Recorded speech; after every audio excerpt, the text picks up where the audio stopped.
ऐसे मूर्ख अभिभावक हो गए हैं, चौथी पांचवी के बच्चों को डाल किस में रहे, पब्लिक स्पीकिंग क्लासेस में। अब यहां पे कॉन्फिडेंट स्पीकर बनेगा वो, वहां उसको क्या सिखा रहे हैं, मुंह खोलो, टट्टी करो। वो और क्या कर रहा है, उसको कहा जा रहा है जो भी तेरे मन में आ रहा है बक, और बिना ये सोचे बक कि तू कितना बड़ा मूर्ख है जो ये सब बातें बोल रहा है। और पूरी एक पीढ़ी ऐसी हुई जा रही है जो इसी बात में गौरव लेती है कि हम मुंह खोलते हैं और हक देते हैं। आप उनको कभी आत्मसंशय में नहीं पाएंगे, आत्मविचार करने की, आत्मदर्शन करने की, आत्म अवलोकन करने की उनमें कोई सामर्थ्य बची ही नहीं।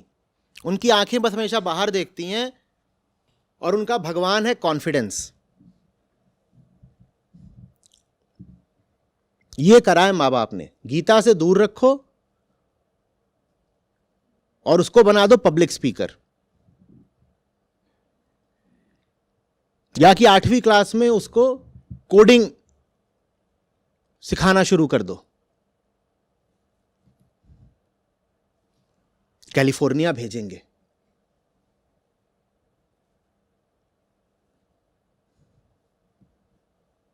जैसे ये पैदा हुआ था, दादी ने तत्काल कहा था कितना सुंदर है देखो, तो सुंदर पिचाई बनाएंगे इसको।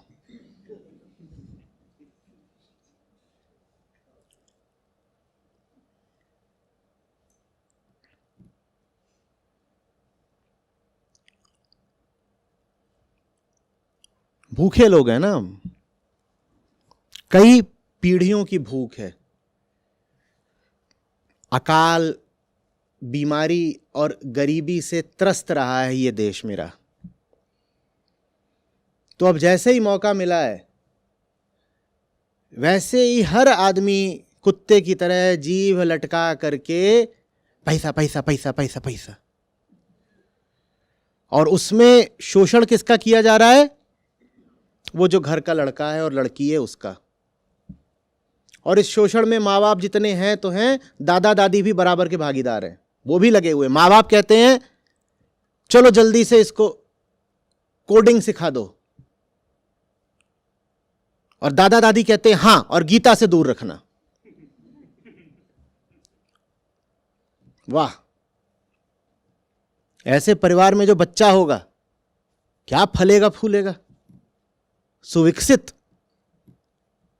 वटवृक्ष बन के निकलेगा वो बिल्कुल।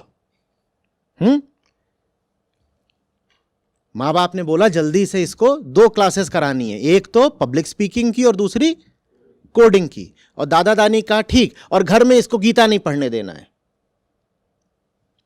कोई कसर नहीं बचनी चाहिए उसको बर्बाद करने में।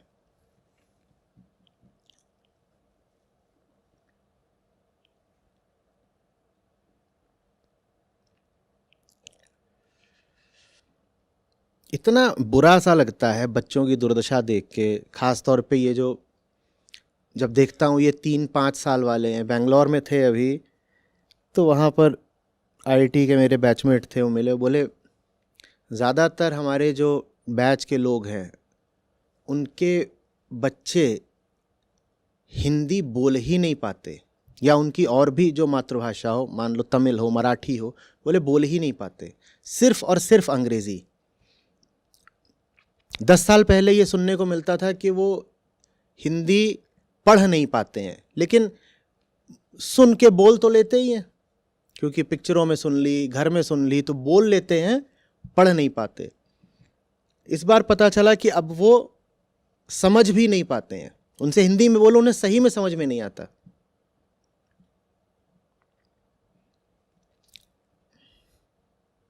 जैसे कुत्ते को ट्रेन किया जाता है ना, वैसे बच्चों को ट्रेन किया जाता है।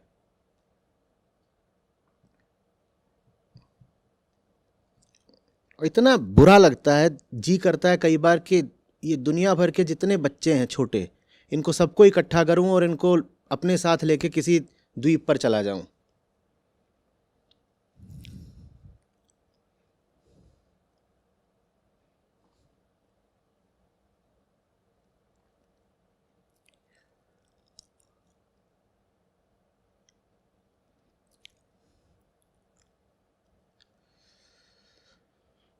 वो कुछ नहीं जानता, इतना सा है। और उसके दिमाग में जहर डाल रहे हैं ये माँ बाप, दादा दादी, समाज पूरा, शिक्षा।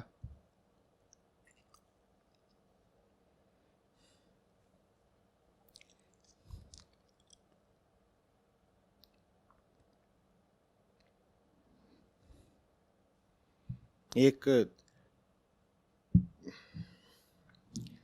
दुर्बल अशक्त खिलौना मिल गया है, वो भी पागलों को।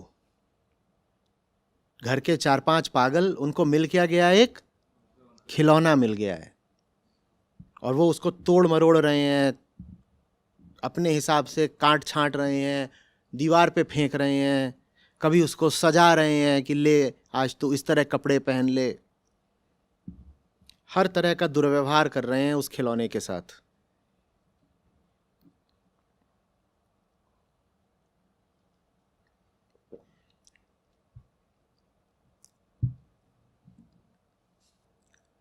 आज आपके सामने इसीलिए बैठ पाया हूं क्योंकि मेरे घर में मेरे पिताजी की एक लाइब्रेरी थी, बहुत बड़ी नहीं पर फिर भी वो मुझे उपलब्ध हो पाई। इतना मुझ पर मेरे पिताजी ने उपकार करा और मेरा उसमें मन लग गया। मैं उसी के सामने, ऐसे ही स्टील की अलमारियां थी एक के बाद एक, उन्हीं में सब किताबें थी, 1 2 3 4 5, फिर दूसरी दीवार पर ऐसे करके मैं वहीं उनके सामने ज़मीन पर बैठ जाता था।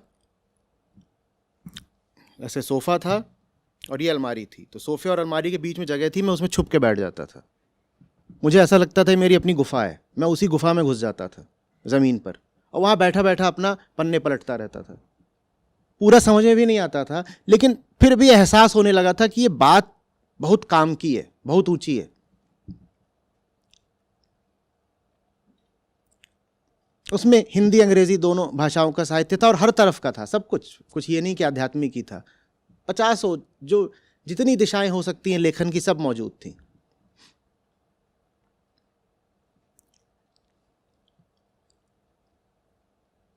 मुझे वो ना मिला होता, मैं आज आपके सामने नहीं बैठा होता।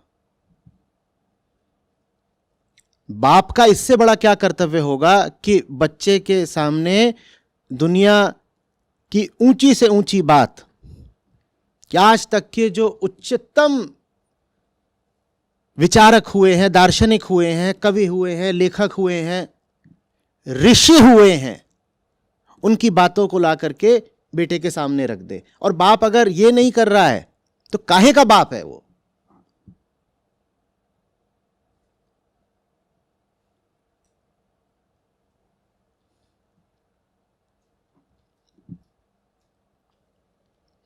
हमें लगता ही रह जाएगा कि हमारा बेटा है। आपका बेटा घर में आपके रहेगा और बाप बना लेगा बाजार को, अच्छे समझ लीजिए। और जिनके बच्चे हों 10 से 25 साल तक के, वो तत्काल समझ गए होंगे मैंने अभी अभी क्या कहा। वो ये भी जान गए होंगे कि ऐसा हो चुका है। हम बस कागजी माँ बाप हैं, उनका असली बाप कौन बन चुका है? बाजार और झूठा ज्ञान। न जाने कितने इन्फ्लुएंसर हैं यूट्यूब पर जिनके वीडियो शुरू ही ऐसे होते हैं। आज हम आपको कुछ ऐसा बताने जा रहे हैं जो आपके माँ बाप आपको कभी नहीं बताएंगे, उन्होंने छुपाया है। और वो वहाँ पे वो मूर्ख आदमी वो बाप बनकर बैठ जाता है। अरे बाप अगर किसी को बनाना ही है तो कृष्ण को बनाओ ना। फिर हमने सत्य को परम पिता बोला है, कोई वजह होगी ना, कि या तो पिता घर में होगा, नहीं तो दूसरा पिता सीधे परमात्मा है। ये बीच में बाजारू पिता कहां से आ गया?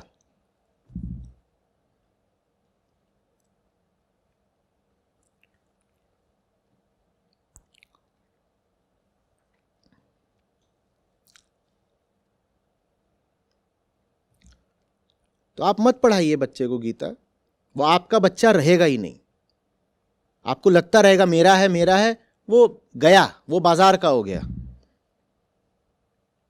बाजार माने समझ रहे हो ना, बाजार माने शॉपिंग मॉल ही नहीं।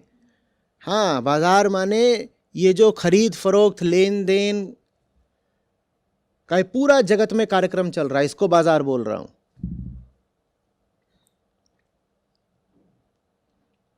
फिर वो आपका बच्चा बस इस नाते रहेगा कि आपके मरने के बाद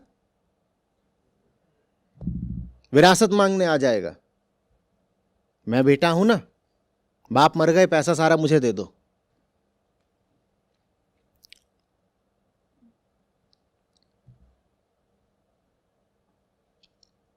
ईमानदारी से पूछिएगा, यहां बहुत सारे अभिभावक बैठे हैं, आपके बच्चे वाकई आपके बच्चे बचे हैं या आपके बच्चे हो ही चुके हैं किसी और के?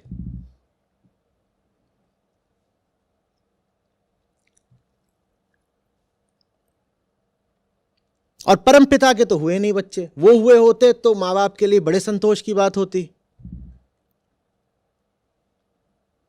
कि मेरा बेटा अब कृष्ण का बेटा हो गया। वो तो नहीं हुआ है।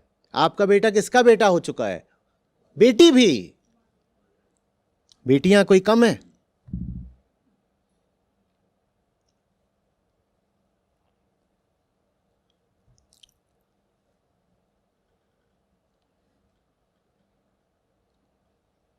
जीवन के महत्वपूर्ण निर्णयों में ना वो आपकी सीख नहीं मानने वाला। बाजारू उसने दोस्त बना लिए हैं, गाइड बना लिए हैं, पथ प्रदर्शक बना लिए हैं। जीवन के सब महत्वपूर्ण निर्णय वो उनके प्रभाव में करने वाला है। अच्छा बताइए, वो कपड़े जैसे पहनता है वो आपने सिखाया? आप सोच नहीं रहे हैं। उसकी जैसी भाषा हो गई है वो भाषा उसे आपने सिखाई है? बोलिए।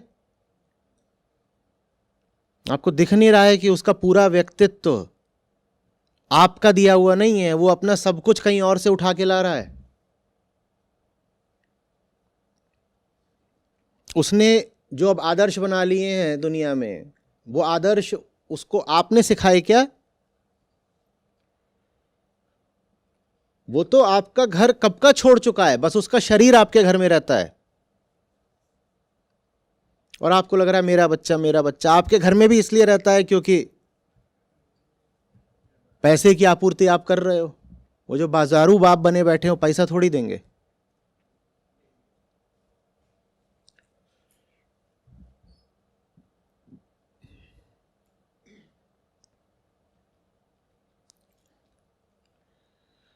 अपने बच्चे को वापस पाना चाहते हो तो आप अपने बच्चे को लेकर के कृष्ण के पास जाएं। वही एकमात्र जगह है जहां आपको कृष्ण भी मिलेंगे, अपना बच्चा भी मिलेगा, तीनों एक साथ हो सकते हैं। आप, आपका बेटा और कृष्ण, वहां तीनों एक हो जाएंगे। वहां होगा संपूर्ण मिलन।